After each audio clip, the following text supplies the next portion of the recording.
To remove the SD card reader if present in the unit, first remove the access panel and the main bezel.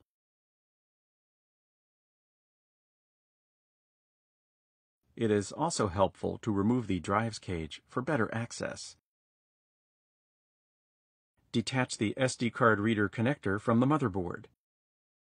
Detach the Torx 15 screw, securing the SD card reader to the front of the unit.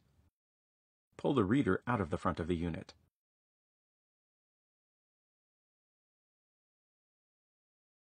The SD card reader has two small holes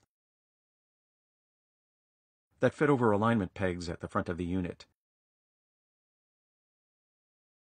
To replace an SD card reader, feed its connector in through the front of the unit and press the holes on the reader over their pegs.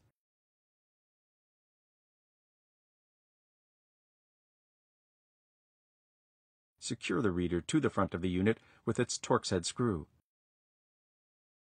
Reattach the SD card reader connector to the motherboard.